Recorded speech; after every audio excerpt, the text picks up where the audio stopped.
بسم اللہ الرحمن الرحیم الحمد للہ رب العالمین والصلاة والسلام علی سید المرسلین وخاتم النبیین وعلی آلہ وصحبہ اجمعین ومن تبعهم بإحسان ودعا بدعوۃ الی یوم الدین اما بعد فاعوذ باللہ من الشیطان الرجیم بسم اللہ الرحمن الرحیم الرحمن علم القرآن وقال سبحانہ وتعالی شہر رمضان الذی انزل فیہ القرآن ھدی للناس وبینات من الھدی والفرقان۔ شہر رمضان۔ خواتین و حضرات، اللہ تعالیٰ کا کس زبان سے شکر ادا کریں کہ اللہ تعالیٰ نے وہ دن ہمارے سامنے ہماری زندگی میں لائے کہ ہم اللہ کی شکر ہے اللہ تعالیٰ کی جود و عطا کے جشن قرآن مجید کے اس جشن عطا شاہی کے اس ماہ مبارک میں ہم داخل ہو رہے ہیں یا داخل ہو گئے ہیں۔ الحمدللہ حمداً کثیراً طیباً مبارکاً فیہ، الحمدللہ کما هو اہلہ ولک الشکر کما اللہم لک الحمد کما انت اہل ولک الشکر کما انت اہل وصلی علی محمد وعلی آل محمد کما انت اہل وفعل بنا کما انت اہل انک اہل التقوی واہل المغفرہ۔ یقیناً یہ اللہ تعالیٰ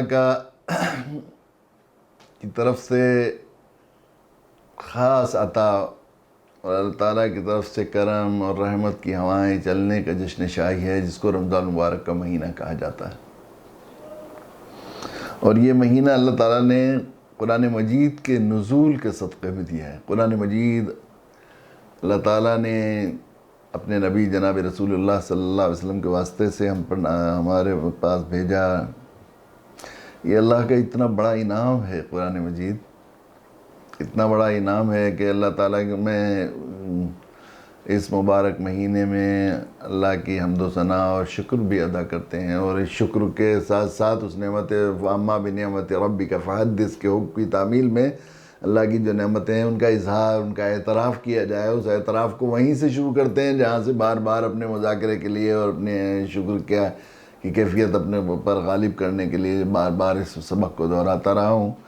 کہ اللہ تعالیٰ کی جو نعمتیں قرآن مجید اللہ کا اتنا بڑا انعام ہے اور اتنا بڑا احسان ہے کہ اللہ کی جو نعمتیں انسان پر بارش کے قطروں سے زیادہ اور ریت کے ذروں سے زیادہ اور ہوا کے جھونکوں سے زیادہ مسلسل نازل ہوتی ہیں، جن کے بارے میں قرآن نے خود ارشاد فرمایا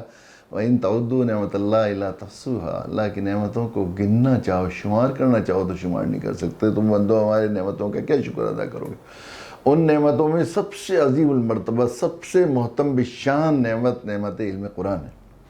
اور اس کے دلیل پہ طور پر سورہ رحمان کی ابتدائی آیات میں نے پڑھی ہیں۔ یہ سورہ رحمان کی آیات اللہ تعالیٰ نے اپنی رحمان صفت کے ثبوت کے طور پر صدر نعمتوں کی ایک فہرست بنائی ہے۔ عام نعمتیں تو گنی نہیں جا سکتی، صدر بڑی نعمتوں کی ایک فہرست بنائی ہے۔ نعمتوں کا ذکر کرتے جاتے ہیں اور ارشاد فرماتے جاتے ہیں وَبِأَيِّ آلَاءِ رَبِّكُمَا تُكَذِّبَانِ فَبِأَيِّ آلَاءِ رَبِّكُمَا تُكَذِّبُونَ۔ مجھے یاد آتا ہے کہ جب ہم چھوٹے چھوٹے تھے اور پہلی مرتبہ میں نے کسی حافظ سے فَبِأَيِّ یہ آیت پڑھی، سورہ رحمان کی تلاوت، نماز میں ہم گئے تو تلاوت سنی تو مجھے یہ لگا کہ شاید ان کو متشابہ لگ رہا ہے، کوئی بتا کیوں نہیں دیتے پیچھے والے؟ مطلب مجھے ننھی سی عقل کو یہ بات ہوئی کہ انہیں کیوں نہیں بتا دیتے، بار بار یہ ایک آیت پڑھتے جا رہے ہیں تو کیا معنی ہے، ایک آیت کو کیوں دہرایا جا رہا ہے؟ تو اصل میں اس کے معنی یہ ہے کہ جنہوں تم اللہ کی کس کس نعمت کو جھٹلاؤ گے۔ جیسے کوئی شفیق ماں اپنے بچوں کو سمجھانے کے لیے محبت سے، مامتا سے سمجھایا کرتی ہے کہ میرے بچوں تم ہماری مامتا کی قدر نہیں کرو گے، ہم ایسی تم پر شفقت اور رحمت کرنے والے ہیں، تمہاری ہر خواہش پوری کی، تمہیں آئس کریم منگا کے دی، نئی موٹر سائیکل لا کے دی، تمہیں میلے میں بھیجا، تمہیں ابا سے وہ کیا، یہ کیا، یہ کیا۔ اس طرح اللہ تعالیٰ نعمتوں کا ذکر کر رہے ہیں، اللہ تعالیٰ نعمتوں کا اظہار فرما رہے ہیں، نعمتوں کا اظہار فرما رہے ہیں۔ کیسے پیارے اللہ ہیں، اس طرح فرما رہے ہیں جنہوں تم کس کس نعمت کی شکر۔ تو جہاں اللہ تعالیٰ نے جو فہرست بنائی ہے رحمان سے، اللہ سے زیادہ کوئی نہیں جانتا ہے، الا یعلم من خلق وهو اللطیف الخبیر، اپنی نعمتوں کے مقام کو بھی کوئی نہیں جانتا، ظاہر ہے ان سے زیادہ کون جاننے والا ہے۔ اللہ تعالیٰ نے جو عنوان لگایا ہے اس میں الرحمن علم القرآن، الرحمن علم القرآن، وہ رحمان ایسے، وہ مشفق و مہربان ایسے جنہوں نے قرآن سکھایا تمہیں، علم قرآن۔ خلق الانسان، تخلیق انسانی کے کو جو ہے آدمی پیدا نہیں ہوگا تو نعمتوں کو کیسے فائدہ اٹھائے، لیکن تخلیق کو دوسرے نمبر پر ذکر کیا، پہلے نمبر پر جو ہے قرآن مجید میں یعنی تخلیق انسانی سے بھی زیادہ، بعض علماء اور ہمارے مفسرین نے اس میں ایک بڑا نقطہ یہ بھی نکالا ہے کہ انسان کی انسانیت کی تخلیق کا انحصار اس پر ہے کہ وہ قرآن سیکھ کر اپنی زندگی گزارے۔ انسان کی انسانیت کا انحصار اس پر ہے، جب تک وہ قرآن سیکھے گا نہیں، قرآنی علوم کو جانے گا نہیں، قرآنی ضابطے اور قاعدے کے مطابق زندگی گزارنا سیکھے گا نہیں، اس وقت تک وہ حیوانوں سے بھی زیادہ بدتر ہے۔ انسان کی تخلیق اور انسان کی پیدائش اور خلقت اس کی انسانیت کی اس پر منحصر ہے کہ وہ قرآن کو جانے اور قرآن کو سیکھے اور پڑھے اور اس پر عمل کرے، قرآن کے مطابق زندگی گزارے۔ تو ایسی بڑی نعمت ہے۔ ہم لوگ مدرسے کے لوگ ہیں، اور میں اکثر اس سلسلے میں ذکر کیا کرتا ہوں کہ مدرسے کے اشتہار ہم دیکھتے ہیں، اور میں جب آیت کو پڑھوں وہاں بہت سے شرکاء کے نام لکھ کے رہتے ہیں، بلبل ہند، مقرر شعلِ بیاں، فلاں فلاں، اور نعت مداح رسول اور فلاں، اور اوپر ایک صدر جلسہ کا نام لکھا، زیر صدارت صدر الصدور، فدائے ملت، صدیق دوراں، مفکر اسلام، بڑے بڑے علماء کے۔ تو میں جس آیت کو قرآن مجید کی اس آیت شریفہ کو پڑھتا ہوں، سورہ رحمان کو، خاص طور سورت کو، تو مجھے خیال ہوتا ہے کہ اللہ تعالیٰ ایسا فرما رہے ہیں کہ تمام صدر نعمتیں زیر صدارت، صدر الصدور نعمت عظمیٰ نعمت علم قرآن، اللہ کے نبی صلی اللہ علیہ وسلم کے ایک فرمان سے بھی اس کی تصدیق ہوتی ہے۔ اللہ کے نبی صلی اللہ علیہ وسلم نے، امام احمد بن حنبل نے حضرت ابو ہریرہ رضی اللہ تعالیٰ عنہ سے ایک روایت نقل کی ہے کہ اللہ تعالیٰ نے جس شخص کو نعمت علم قرآن سے نوازا، قرآن کا عالم بنا دیا، قرآن کا مفسر بنا دیا، قرآن کا حافظ بنا دیا، قرآن کا محقق بنا دیا اللہ تعالیٰ نے، وہ کسی دوسرے شخص کو جس کو کوئی دوسری نعمت دی گئی، چاہے دینی یا دنیاوی، بادشاہ بنا دیا، بڑی دولت دے دی، حسین صورت دے دی، اچھی آواز دے دی، بڑی شہرت دے دی دنیا میں، یا دینی اعتبار سے کوئی اور نعمت دے دی، پیر بنا دیا، کوئی اور ولایت کا اعلیٰ درجہ دے دیا اسے، تو اس نے اسے رشک کی نگاہ سے دیکھا، یہ حسرت کی کہ میرے پاس تو یہ نعمت ہے ہی نہیں۔ اللہ کے نبی فرماتے ہیں اس نعمت عظمیٰ کی اس نے توہین کی جو اللہ نے اپنے فضل خاص سے اس کو عطا فرمائی۔ جس کو قرآن مجید کا علم دے دیا گیا، وہ کسی دوسری نعمت عظمیٰ نعمت کو دینے والے کو رشک کی نگاہ سے دیکھے، جس کے پاس دوسری نعمتیں ہیں، تو وہ بالکل ایسا ہے جس کو کسی کو سونے کے پہاڑ دے دیے اور وہ کوڑیوں والے یا چار آنے والے پر حسرت کرے، ہمارے پاس تو چار آنے ہی نہیں۔ اتنی اس کی ایک عقلی توجہ بھی ہے اصل میں انسان کی فطرت و مزاج، چونکہ اللہ تعالیٰ نے وَسَخَّرَ لَكُم مَا فِي السَّمَاوَاتِ وَمَا فِي الْأَرْضِ جَمِيعًا مِّنْهُ، اس کو صدر کائنات، اس پوری کائنات اور مخلوق کی اس بارات کا دولہ بنایا، اسی کے لیے بنایا۔ تمام اہل بندو، ہم نے زمین و آسمان کی ساری نعمتیں تمہارے لیے دی ہیں۔ تو انسان کی فطرت اور مزاج ایسا بنایا ہے کہ یہ کوئی بڑی سے بڑی نعمت سے بھی انسان تبھی فائدہ اٹھا سکتا ہے جب اسے اس نعمت کے استعمال کا صحیح طریقہ اور قانون معلوم ہو، اور اس کی توفیق بھی ہو، بڑی سے بڑی نعمت کی۔ اگر اسے طریقہ معلوم نہیں، بہت قیمتی جہاز آپ کے پاس ہے، اس کو طریقہ استعمال معلوم نہیں ہے، اس کو اڑانے کا طریقہ معلوم نہیں، تو آپ کے لیے ڈبہ ہے۔ کروڑوں روپے کی گاڑی خریدی اور آپ کو اس کا طریقہ، اس کا قانون نہیں، ڈرائیونگ کے اصول معلوم نہیں ہے، اور آپ نے سیکھا نہیں ہے اس کا چلانا، تو یقیناً وہ کس کام کی ہے؟ آپ کے کسی کام کی نہیں ہے۔ طریقہ معلوم ہے، بعض دفعہ توفیق نہیں ہوتی، ایسا بھی ہوتا ہے کبھی۔ گاڑی آپ کروڑوں روپے کی گاڑی خریدی آپ نے اور گاڑی میں چلے جا رہے ہیں، تو اس کے ضابطوں اور قاعدے، بہت سے قاعدے ضابطے ہیں، ان میں ایک قاعدہ یہ بھی ہے کہ سامنے سے کوئی رکاوٹ آ جائے تو فوراً ایکسیلیٹر سے پیر ہٹا کر بریک پر پاؤں رکھنے ہیں، اور اگر راستہ ہے برابر سے تو گھما کر بچا کر راستے سے نکل جانا ہے، اگر راستہ نہیں تو انتظار کرنا ہے۔ آپ کو معلوم بھی تھا طریقہ، آپ نے باقی سارے طریقے فالو کیا، لیکن ایک طریقے اس سلسلے میں یہ ہوا کہ اچانک آپ پہنچے، گاڑی کو 100 کی سپیڈ سے چلا رہے تھے، دیکھا وہاں کوئی پلیا ٹوٹی ہوئی ہے، یا کوئی گاڑی ٹرک جو ہے وہ ایکسیڈنٹ کا پڑا ہوا ہے، یا کوئی اور چیز پڑی ہوئی، پتھر پڑا ہوا ہے بڑا، تو آپ کے اوسان خطا ہو گئے۔ اور آپ کو کرنا تو یہ چاہیے تھا کہ آپ کو پاؤں ایکسیلیٹر سے ہٹا کر بریک پر پاؤں رکھیں۔ اکثر ایسا ہوتا ہے کہ ایکسیلیٹر ہی دب جاتا ہے، تو ابھی 100 کی سپیڈ سے گاڑی چل رہی تھی، 120 کی سپیڈ سے چلنے لگی، اور وہ ٹکرائی، اب نیچے گری یا کسی چیز سے گرے گی، آپ کی اس زندگی کے سفر کو قطع کر دے۔ کیوں ہوا؟ وجہ یہ کہ جو طریقہ استعمال تھا اس کو فالو نہیں کیا گیا اور اس کی توفیق نہیں ہوئی۔ تو طریقہ صحیح معلوم ہونا اور اس کی توفیق ہونا، اس کو کہتے ہیں ہدایت۔ تو انسان کے لیے ہر نعمت تب نعمت ہے جب اس کے ساتھ ہدایت ہو۔ اگر ہدایت نہیں ہے نعمت کے ساتھ تو نعمت بعض دفعہ ہلاکت کا ذریعہ بن جاتی ہے، جیسے یہ گاڑی ہمارے لیے ہلاکت کا ذریعہ بن گئی۔ اس ہدایت نامے کا نام ہے قرآن۔ اس قرآن کو جان کر اس کی پس منظر میں اس توفیق ہو جائے اللہ تعالیٰ قرآن کے ماننے کی، قرآن پر عمل کرنے کی اور اس کے مطابق زندگی گزاریں گے، تو دنیا کی ہر نعمت انسان کے لیے نعمت ہے اور اس سے پورا فائدہ اٹھائے گا۔ اگر اس کے قرآن کے ہدایت کے خلاف آدمی نعمت استعمال کرے گا تو وہ نعمت زحمت بن سکتی ہے۔ مثال کے طور پر آنکھ کتنی قیمتی نعمت ہے، جس کے پاس آنکھ نہیں ہے اس سے پوچھئے آنکھ کتنی قیمتی کیسی ہے، ہمیں اندازہ نہیں ہے کہ ایک موٹی عقل کے آدمی کے پاس ایک آنکھ سے بھی اتنا ہی دکھتا ہے، دو آنکھ سے بھی، غریب آدمی ہے، فقیر ہے، فاقے ہو رہے ہیں، کوئی بڑے سیٹ آ جائیں کسی بڑے شہر سے کہ تمہیں ایک آنکھ سے بھی اتنا ہی دکھائی دیتا ہے، دو آنکھ سے بھی 5 کروڑ روپے دیتا ہوں، ایک آنکھ دے دیجئے۔ تو ہم میں سے موٹی عقل کا آدمی آنکھ دے نہیں سکتے، کتنی قیمتی، ہمیں اندازہ نہیں ہے یہ کتنی نعمت ہے، لیکن یہ نعمت ہے جب اس کے ساتھ ہدایت ہو۔ اگر ہدایت ہے اس نعمت کے ساتھ تو حدیث میں آیا مطیع اور فرما بردار بیٹے کی ایک نگاہ، مطیع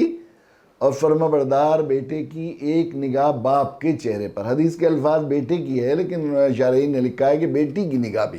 اور باپ سے تو ماں کا درجہ اور زیادہ بڑا ہوا ہے، اس لیے کہ اللہ کے نبی صلی اللہ علیہ وسلم سے کسی نے پوچھا ہے نبی اللہ میری خیرخواہی ہمدردی کے سب سے زیادہ حقدار کون ہے، تو آپ نے فرمایا تیری ماں، پھر اس کے بعد فرمایا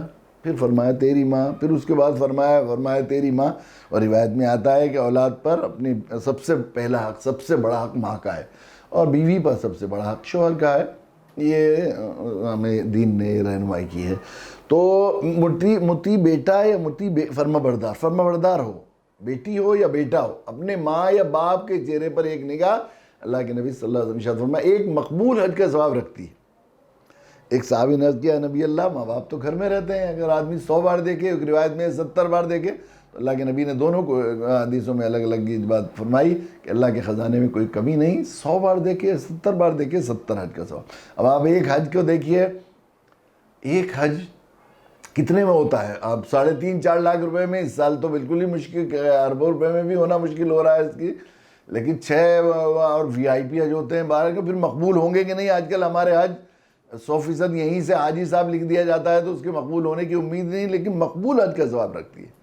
تو 100 حج اگر آنکھ کے ساتھ ہدایت ہے تو آپ روزانہ 100 حج کر سکتے ہیں، ثواب لکھ سکتے ہیں، اور اگر ہدایت نہیں تو حدیث میں بد نظری کا عادی، بد نظری کا مطلب کسی کے ستر کو دیکھنا، نامحرم کی طرف دیکھنا، کسی دیکھنے والا، اور بد نظری ہم اسے نہیں سمجھتے کسی کو حقارت سے، نفرت سے، کراہیت سے، کناہ کے نظر سے دیکھنا، یہ بھی بد نظری میں لکھا ہے علماء نے۔ تو وہ دیکھنے والے کو، عادی کو جو سزا دی جائے گی تو وہ دوزخ کی آگ میں تکوے گرم کر کے آنکھوں کو دھاگا جائے گا، کتنی تکلیف اذیت۔ تو یہی آنکھ اگر اس کے ساتھ ہدایت نہیں تو یہ نعمت کی جگہ زحمت بن جائے گی۔ اس لیے قرآن مجید ساری کائنات کی ساری نعمتوں کے نعمت اور ان سے فائدہ اٹھانے کے ضابطے اور قاعدے کا نام قرآن مجید ہے، یہ اللہ نے، اور اپنے اللہ کو، سب سے بڑی بات یہ ہے کہ اللہ سے تعلق، اللہ کی رضا، جنت میں حاصل، جنت جانے کا طریقہ، وہ سارا کا سارا قرآن مجید میں ہمیں یہ منشور عطا فرمایا ہے، اللہ کو راضی کیسے کیا جائے۔ اس لیے ہمیں اللہ سے محبت، یوں بھی دیکھیے قرآن مجید کی ایک حیثیت ہمارے لیے بہت مزے کی اور بہت ہی کشش کی یہ ہے کہ ہم لوگ سب صاحب ایمان ہیں، اور ایمان کا ایک جسم ہے، ایک روح ہے، جسم ایمان کا جسم ہے اور ایک ایمان کی ایک روح ہے۔ جسم ایمان کا یہ ہے کہ کلمہ آدمی لا الہ الا اللہ محمد رسول اللہ کی زبان سے اقرار کرے اور دل سے تصدیق کرے، اور ایمان کی روح ہے اللہ کی محبت۔ ومن الناس من يتخذ اندادا يحبونهم كحب الله والذين آمنوا اشد حبا لله، کہ یہ لوگ ہیں ناسمجھ احمق لوگ جنہوں نے اللہ کے علاوہ اپنے محبوب و پیارے بنا رکھے ہیں، لیکن اہل ایمان کی پہچان یہ ہے کہ ان کے دل میں اللہ کی محبت ساری محبتوں پر غالب رہتی ہے، اللہ کی محبت ساری محبتوں پر غالب رہتی ہے۔ تو گویا ہر ایمان والا اللہ کا عاشق، ہم سب اللہ کے عاشق ہوئے اور اللہ ہمارے معشوق محبوب ہوئے، تو قرآن مجید کیا ہوئے؟ نامہ محبوب۔ سچی بات یہ ہے کہ قرآن مجید سے ہمارا تعلق ایسا ہونا چاہیے جیسے نامہ محبوب سے ہوتا ہے۔ نامہ محبوب یہ محبت کے لائن کی چیز ہے، وہی آدمی سمجھ سکتا ہے جس کو کسی سے محبت ہو جائے یا اللہ سے محبت ہو جائے تو قرآن کی عظمت اور اس کا تعلق اس سے۔ تو صحابہ کرام رضی اللہ تعالیٰ عنہم اجمعین جو حقیقی مومن تھے، جن کے دل میں اللہ کی محبت، رجال اللہ تلیم ومنہم من قضى نحبہ ومنہم من رجال صدقوا ما عاہدوا اللہ علیہ وَمِنْهُمْ مَنْ قَضَىٰ نَحْبَهُ وَمِنْهُمْ مَنْ يَنْتَظِرُ، کہ وہ اللہ کی محبت میں جان دینے کو بے چین رہتے تھے، جنہوں نے کچھ لوگوں نے جان دے دی اور کچھ انتظار کر رہے ہیں کہ ہم رائے محبوب میں کیسے جان دیں. یہ لوگ تھے. قرآن کو دیکھتے تھے بالکل دیوانہ وار، آنکھوں سے ٹپ ٹپ آنسو آ رہے، سر پر رکھتے تھے، ھذا کلام ربی، ھذا کلام ربی، یہ ہمارے محبوب رب کا کلام ہے، یہ ہمارے محبوب رب کا کلام ہے. تو اس کے ایک ایک لفظ سے ایسی محبت کسی سے ہو جائے اور نامہ محبوب آئے تو ایک ایک لفظ کو کتنے کتنے معنی نکالتا ہے، کتنے غور کرتا ہے. مگر ہمارے کیسا مزہ کا خیز محبت ہے کہ 1400 سال آ گئے ہیں، ہو گئے ہیں، ہمیں قرآن مجید نازل ہوئے، لیکن ابھی تک ہمیں یہی معلوم نہیں ہے کہ قرآن محبوب نے لکھا کیا ہے. ہمیں قرآن میں یہ معلوم ہی نہیں، اور ہمارا عذر ہے عقل کے مطابق ہم سمجھتے ہیں زبان یار من ترکی ہو من ترکی نمی دانم، ہماری زبان تو ترکی ہے، ہم تو ہندی بھاشی لوگ ہیں، اب تو اردو بھی نہیں جانتے، اردو میں ہوتے تھوڑے سے عربی کے الفاظ بھی آ سکتے تھے. زبان یار من ترکی ومن ترکی نمی دانم، اب یار کی زبان ترکی ہے تو ہم ترکی کیسے سمجھیں گے. لیکن یہ عذر چلنے والا نہیں ہے کسی حال میں، اس لیے کہ ہم دیکھیے، میں بہت زمانے تک اس زمانے میں یہ غور کرتا رہا، کافی 1.5-2 سال اس سروے میں نے گزارے کہ کیا یہ ہمارا عذر اللہ کے یہاں چل جائے گا کہ ہم عربی زبان جانتے ہی نہیں ہے، قرآن عربی میں ہے تو ہم کیسے سمجھتے. تو میں اس زمانے میں بہت دنوں تک ایک خط تلاش کرتا رہا. مختلف زندگی سفر میں گزرتی ہے، بہت ساری جگہ گیا کہ کوئی خط مجھے ایسا مل جائے جو مکتوب الیہ، یعنی جس کے پاس خط گیا ہے وہ اس لیے اس نے نہیں پڑھا ہے کہ وہ پڑھنا نہیں جانتا تھا، یا اس زمان میں تھا جس میں وہ خط آیا، وہ زمان نہیں جانتا تھا. خط بغیر پڑھے ہوئے ضرور دیکھے میں نے، لیکن ایسا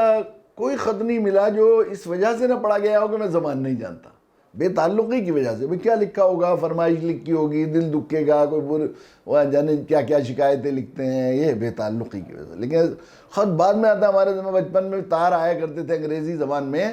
تار آتا بعد میں تھا، گھر سے آدمی نکلنا شروع ہو جاتا تھا کتولی قصبے میں، شہروں میں جا کر پڑھے لکھے لوگوں سے پڑھوانا ہے، بیٹے کا تار آیا ہے، کسی کا تار آیا ہے، پتہ نہیں کیا لکھا ہے. اس زمانے میں سروے کر رہا تھا میں نے، مغان کے آخری صفحے میں واقعہ لکھا ہے کہ ہم لوگ جو ہے پنجاب کی ایک بستی ہے خرد، وہاں تھے. تو پیڑ پر ایک جو ہے وہ مزدور 70 سال کا اور ایک معمار کام کر رہے تھے دونوں. اچانک وہ سکھ ڈاکیا آیا سائیکل پر، اور آ کر اس نے ڈاک اس میں تھی، کچھ ڈاک اس کے ہاتھ میں تھی جیسے لے کر آتے ہیں. اس نے اسے ایڈریس پڑھا، عبدل 2-3 دفعہ کہہ رہا تھا، اس سے پڑھا نہیں جاتا، عبد الرحمن کون ہے. تو وہ مزدور نے سنا اتنا، تو 7 فٹ اونچی پیڑ بندھی ہوئی تھی، سیڑھی برابر میں تھی اترنے کے لیے، سیڑھی سے نہیں اوپر سے کود گیا. اچھا میرے بیٹے کا خط آیا ہے، میرے بیٹے کا خط آیا. اس نے اور چھیننے لگا اس سے کارڈ. اس نے کہا کہ وہ ولدیت پڑھنے لگا کہ ولدیت، ارے تجھے ولدیت کی لگ رہی، ہم تو سوئے نہیں ماں باپو 1 ہفتے سے. وہ گیا ہوا خیریت کا خط نہیں بھیجا بیٹے نے، ماں اس کی بے چین ہے. چھین لیا، ہاں وہی اور لے کے چل دیا. اس نے راج جو تھا معمار، اس نے یہ کہا کہ بھئی تو کہاں جا رہا ہے، کہ خط پڑھوانے جا رہا ہے، کہ تو ذرا سی اینٹیں اور مسالہ تو رکھ جائے، کہ تجھے اینٹیں مسالے کی رکھ رہی ہے اپنی، میرے بچے کا خط آ گیا. اس کو بھی تحمل نہیں ہوا کہ وہ میری ڈیوٹی ہے، مزدوری ہے، وہ اکیلا خالی بیٹھا رہے گا. چل دیا. وہ خوشامد کرتا رہا کہ مالک آئے گا تو ناراض ہوگا، نہیں میری نوکری مزدوری رکھ لے گا، تو یہ اپنی مزدوری کی پڑھ رہی، میرے بچے کا خط ہے. محبت، تعلق، نامہ محبوب. تو میں چونکہ اس زمانے میں سروے کر رہا تھا، میں نے گاڑی میں سے اتر کر پیچھے لیا تو وہ حافظ صاحب کے حجرے میں پہنچا. حافظ صاحب کا مطلب کا وقت تھا، مریضائیں بیٹھی ہوئی تھی ان کے پاس. حافظ جی میرا خط پڑھ دو. حافظ جی کہنے لگے تجھے پتہ نہیں اس وقت مطلب کا ٹائم ہے، ظہر کے بعد آنا. حافظ جی ساری رات سوئے نہیں، یہ نہیں، خوشامد کرنے لگا، رونے جھنجھانے لگا. ذرا سی دیر لگی، پڑھ بھی دو. پڑھوانا شروع کیا اس نے، بار بار پڑھواتا، یہ لائن ذرا دوبارہ پڑھیو، یہ لائن 1.5 صفحہ پڑھ دیا. اب آدھا صفحہ ایڈریس کیا تھا، اسے تو پڑھنا نہیں تھا. انہوں نے کہا جی یہ بھی تو پڑھ دو، اس میں تیرا پتہ لکھا ہوا. جی پڑھ دو بھی، آپ کو کیا زور پڑ رہا ہے ذرا سا پڑھنے میں. پڑھ دیا. تو جب پڑھ دیا اسے تسلی نہیں ہوئی پوری، وہ چاہتا تھا کچھ اور ہو اس میں، اسے اور سمجھنے کی کوشش کر. کہنے لگے جی برقع پلٹو، یعنی ورق پلٹو. اب کارڈ میں کیا ورق پلٹو، غصے ہو کے پھینک دیا، کیا ورق پلٹو، اجی پڑھو تو. اچھا ایک بات بتا دو جی، اس میں شکر تو نہیں منگائی؟ بیٹا شکر کا شوقین تھا، تو ایک جگہ ایک ذرا موٹی سی لائن میں کچھ کٹا ہوا سا تھا، تو اس کو طرف کہنے لگا یہاں تو نہیں لکھی ہوئی شکر، یہاں تو نہیں لکھی ہوئی شکر. تو مجھے یہ خیال آیا کہ محبت تھی تو کیسا پڑھوا لیا، سب کچھ چھوڑ دیا. اللہ کے یہاں ہمارا یہ عذر کیسے چل سکتا ہے کہ ہم زبان جانتے نہیں، قرآن جانتے نہیں، تو ہم کیسے زبانیں یار من ترکی ہو مطلب اللہ تعالیٰ حدیث میں آتا ہے کہ میدان محشر میں اللہ تعالیٰ شکایت فرمائیں گے کہ میرے بندو، میرے تمہارے دنیاوی محبوب کا، عزیزوں کا خط آتا تھا، تمہیں ایک طرف چل کر کھڑے ہو کر پڑھنے لگتے تھے اور بار بار اس کے معنی نکالتے تھے، میں نے اپنا نامہ تمہیں بھیجا، تم نے افسوس کوئی اس کی قدر نہیں کی۔ تو ہمیں ضرورت اس بات کی ہے، محبت کا حق یہ ہے ہمارا، اور ہم اگر اللہ کی ہر نعمت سے فائدہ اٹھانا چاہتے ہیں، اللہ کو راضی کرنا چاہتے ہیں، تو یقیناً ہمارے لیے اس کے لیے کوئی راستہ نہیں اس کے علاوہ کہ ہم لوگ قرآن پڑھیں، قرآن کو سمجھیں، قرآن پر عمل کریں، قرآن کا حق ادا کریں، یہ ضروری ہے۔ اور یہ رمضان المبارک کی قدر بھی ہماری جبھی ہو سکتی ہے مکمل جب ہم اپنی رمضان المبارک کو قرآنی اختصاص، قرآنی انعامات، قرآن کی تلاوت، قرآن کو سمجھنے، قرآن کو پڑھنے، قرآن کا علم حاصل کرنے، اور قرآن پر عمل کرنے، اور قرآن کو دنیا انسانیت کو سکھانے کا جو ہے مشغلہ رکھیں گے۔ تو ہم لوگ آئیے کچھ اس سلسلہ شروع کریں گے کہ انشاءاللہ روزانہ یاد کرنے کے لیے قرآن کے سبق کو دہرائیں گے انشاءاللہ ہم لوگ اس طرح پر روزانہ کا۔ یہ وقت دوستوں اور ساتھیوں کا بہت اصرار تھا، تو میں نے بھی اپنے یہ سوچا کہ کچھ نہ کچھ تو یاد رہے گا جب یاد سنائیں گے، اور کچھ نہ کچھ یاد ہو جائے گا، ہو سکتا ہے اللہ کے کلام کی کوئی بات یاد ہو جائے، اور اس کی وجہ سے باطن کی اور اندھیرے اور باطن کی سیاہی اور ظلمات کو اللہ تعالیٰ اپنے قرآن کے نور سے منور فرما دے۔ یقیناً یہ قرآن کا جشن ہے، بہت بڑی نعمت ہے ہمارے لیے۔ حضرت مولانا محمد احمد صاحب کا شعر مجھے یاد آتا ہے، بڑی محبت سے پڑھا فرمایا کرتے تھے، اگر آزاد ہم ہوتے نہ جانے پھر کہاں ہوتے، اگر آزاد ہم ہوتے نہ جانے پھر کہاں ہوتے، وہ مبارک عاشقوں کے واسطے دستور ہو جانا، مبارک عاشقوں کے واسطے دستور ہو جانا۔ یقیناً یہ علم حاصل کا، علم کا اور علم قرآن کا علم اصل علم ہے اللہ کے نزدیک۔ ذالک الکتاب، علماء نے لکھا ہے، قرآن شروع کیا اللہ تعالیٰ، ذالک الکتاب، الکتاب کے معنی یعنی کتاب کہلانے کی حقدار اگر اس کائنات میں کوئی چیز ہے تو وہ صرف قرآن مجید ہے، اور کتاب ہی کے ذریعے علم، علم بالقلم علم الانسان ما لم یعلم، تو اللہ تعالیٰ نے جو ہے وہ یہ کتاب ہمیں عطا فرمائی ہے، ہم اسے پڑھیں اور سیکھیں۔ بڑے فضائل ہیں، اس لیے اللہ نے قرآن پڑھنے والوں کے، علم حاصل کرنے والوں کے بڑے فضائل ارشاد فرمائے۔ اللہ کے نبی صلی اللہ علیہ وسلم نے ارشاد فرمایا کہ 3 لوگ ایسے ہیں جو انبیاء کے ساتھ بغیر حساب کتاب کے جنت میں داخل ہوں گے۔ کتنی بڑی فضیلت ہے سیکھنے سکھانے کی، آپ بتائیے۔ انبیاء کے ساتھ یدخلون الجنت مع الانبیاء بغیر حساب، اس میں سب سے پہلے طلبۃ العلم فرمایا، سب سے پہلے کون؟ جو علم کے طالب علم کی طلب کرنے والے لوگ، وہ جو ہے دوسرا جو ہے وہ ولد صالح مطیع یا محب، وہ لڑکا جو اولاد جو اپنے ماں باپ کی مطیع و فرما بردار ہو، اور وہ بیوی جو اپنے شوہر کی خدمت گزار و محبت کرنے والی ہوئی۔ 3 کے بارے میں فرمایا کہ یہ لوگ انبیاء کے ساتھ جنت میں داخل ہوں گے۔ آپ اندازہ کیجئے کتنی بڑی فضیلت ہے علم کے طلب کرنے والوں کی، کتنی بڑی فضیلت ہے، کتنی بڑی فضیلت ہے۔ اور دیکھیے اللہ تعالیٰ نے اپنے انبیاء علیہ السلام پر سلام بھیجا ہے قرآن مجید میں۔ دوسرے انبیاء علیہ السلام کے بارے میں فرمایا سلام قول من رب، سلام علی نوح فی العالمین، سلام علی موسیٰ و ہارون، سلام علی ابراہیم، سلام علی الیاسین، سلام بھیجا اس طرح۔ لیکن اپنے نبی جناب رسول اللہ صلی اللہ علیہ وسلم کو اس طرح سلام نہیں فرمایا، سلام علی محمد، سلام علی احمد، سلام علی مدثر، سلام علی مزمل، یہ بھی نہیں فرمایا، یہ نہیں فرمایا، بلکہ کیا فرمایا؟ ان اللہ و ملائکتہ یصلون علی النبی یا ایھا الذین آمنوا صلوا علیہ وسلم۔ تو اللہ اس کے فرشتے صلوات بھیجتے ہیں، درود بھیجتے ہیں جو ہے اپنے نبی پر۔ اللہ کے نبی صلی اللہ علیہ وسلم نے ارشاد فرمایا کہ ایک عمل کرنے والے وہ لوگ ہیں، دیکھیے جن کے بارے میں جو ہے میں وہی الفاظ استعمال کرتا ہوں، ایک خاص عمل اللہ کے یہاں ایسا مقبول ہے جن کے بارے میں وہی الفاظ استعمال کرتا ہوں جو اللہ نے مجھ پر درود و سلام کے لیے جو ہے استعمال کیے ہیں۔ تو صحابہ نے پوچھا کیا ہے؟ اللہ کے نبی صلی اللہ علیہ وسلم فرمایا ان اللہ و ملائکتہ یصلون علی معلم الخیر، اللہ تعالیٰ اور اس کے فرشتے درود بھیجتے ہیں، اللہ کے فرشتے شاباشی بھیجتے ہیں، ان کو جو ہے ان پر رحمتیں بھیجتے ہیں جو معلم الخیر، خیر کے معلموں کے لیے، خیر کے معلموں کے لیے۔ کتنی بڑی بات۔ اللہ کے نبی صلی اللہ علیہ وسلم کا ایک ارشاد یہ بھی ہے کہ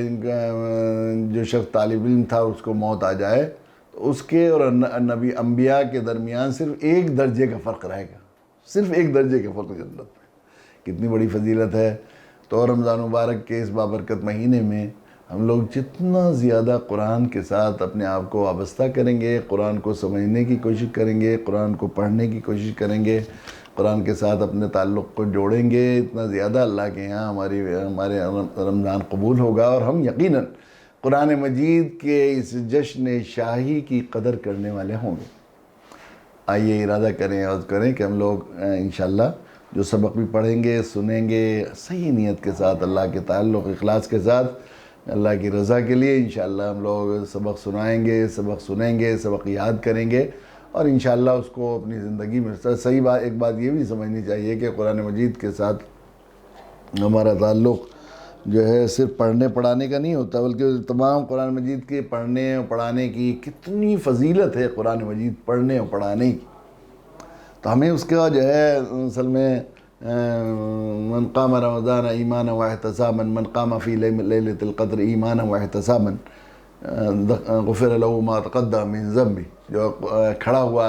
تراویح میں اور جو لیلۃ القدر میں کھڑا ہوا، یہ کھڑا ہوا تو مطلب نماز میں کھڑا ہوا، تو نماز میں کھڑا ہوا تو اس میں قرآن کی تلاوت اس میں خود شامل ہے، تو بڑی فضیلت ہے۔ حدیث میں آتا ہے کہ جو ہے وہ قرآن مجید کی 1 حرف پڑھتا ہے، کتنی فضیلت ہے۔ 1 حرف قرآن مجید کا پڑھا جس نے، اسے 10 نیکیاں ملتی ہیں۔ اللہ کے نبی صلی اللہ علیہ وسلم ارشاد فرمایا، میں یہ نہیں کہتا الف لام میم 1 حرف، الف 1 حرف، لام 1 حرف، میم 1 حرف، تو گویا الف لام میم پر 30 نیکیاں، اور جو باوضو پڑھتا ہے اسے ہر حرف پر 40 نیکیاں کا ثواب ملتا ہے، اور جو اس میں پڑھتا ہے نماز میں کھڑا ہو کر پڑھتا ہے اس کو 70 نیکیوں کا ثواب ملتا ہے، اور رمضان مبارک میں ہر نیکی کا ثواب ملٹیپل 70 ہو جاتا ہے، تو 70 نیکیوں کا ثواب ملا۔ اسے آپ دیکھیے قرآن مجید، اور جو سنتا ہے حدیث میں آیا اسے دگنا ثواب ملتا ہے۔ جو سنتا ہے قرآن مجید، جو حافظ نہیں ہے وہ بھائی کیسے پڑھیں گے، تو یہ سوچیں بھائی یہ تو حافظوں کے لیے فضیلت ہے، جو سنتا ہے اس کو دگنا ثواب ملتا ہے، تو آپ اندازہ کیجئے کتنا اجر و ثواب ہوگا۔ اور پھر وہ حافظ یہ نہ سمجھنے لگے کہ میں تو سنا رہا ہوں تو میری فضیلت کم ہو گئی سننے والوں کی، لیکن الدال علی الخیر کفاعلہ، جو کسی خیر کا ذریعہ بنتا ہے اسے کرنے والے کے بقدر ثواب ملتا ہے۔ تو جتنے نمازی ان کے پیچھے سنیں گے، جتنے نمازی ان کے پیچھے قرآن مجید سنیں گے، جتنے ہر حرف پر 70، ہر حرف انٹو 70 ملٹیپل 70،